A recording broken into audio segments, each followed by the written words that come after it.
the old guard look kind of old today. You think about Tom Brady, they didn't get a win. They're now falling behind 500. Then you go look at Aaron Rodgers. He's got the oblique injury. He's not even able to finish this game. And you see these new guys starting to take over, guys like Hurts. Take me from the perspective real quick of Green Bay, of the Packers. How do you view the season of Aaron Rodgers now that you have the entirety of it really to look at with really not much room to go from here? Well, I think number one, Aaron Rodgers, he has to learn how to become a better leader.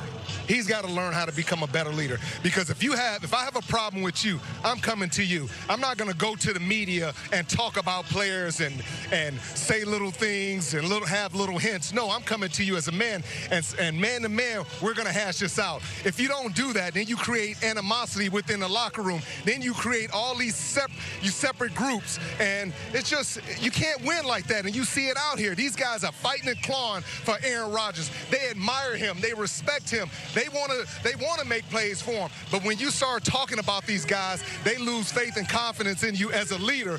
And one thing about this, Tom Brady was a guy that I played with for 6 years, and he used 2 words when he interviewed: I and me, because he wanted to assume all the responsibility. I never heard Tom criticize any of his teammates. He would always take the blame. So if Aaron Rodgers, if he decides to come back, he wants to play, you got to work on being a better leader. That's interesting.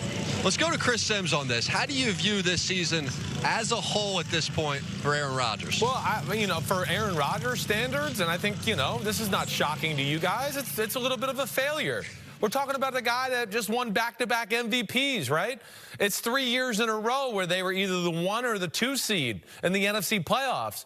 We were expecting maybe not another MVP, right, this year, but, okay, still high-level play. 35 touchdowns, 8 interceptions, a top 2 or 3 seed in the NFC for the Green Bay Packers. But the year started off shaky in Minnesota, and it's really never corrected itself.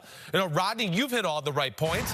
The defense hasn't been great and dominant. That's right. And then his inability to push the ball down the field, looking at the rush too much as a pocket passer, reluctant to pull the trigger sometimes into tight windows, and always wanted to look for the dink and dunk or the RPO pass. Hey, it'll be good for completion percentage and efficiency, but it doesn't necessarily win them games. What's the biggest win they've had as of late? What happened? Oh, they beat the Dallas Cowboys. What'd they do in that game? They pushed the ball down the field and were aggressive to Christian Watson and company. The style of play they opted to play this year, the way Rodgers is play, yes, it's just disappointing. And Jack, you said it right.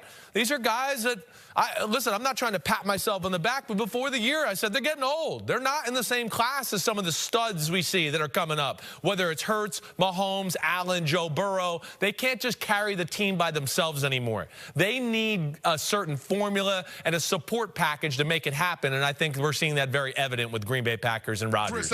Chris, I got one question for you. What would you do with Aaron Rodgers? We know about the high price tag.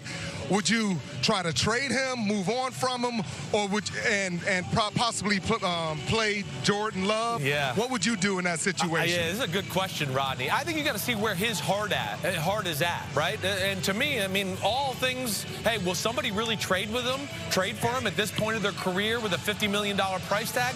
I don't know. I think at this point you're kind of stuck or have to succumb to what Rodgers wants to do and what his vision is as far as where he wants to go. But we're certainly, Rodney, getting to that point where it's a crossroads for the Packers and Aaron Rodgers. And I wouldn't be shocked if this ends up being his last year, and this might be one of the last games we see on Sunday Night Football with Aaron Rodgers. Hi, I'm Mike Tirico, and thanks for watching. Make sure to hit subscribe for the latest news and highlights from NBC Sports.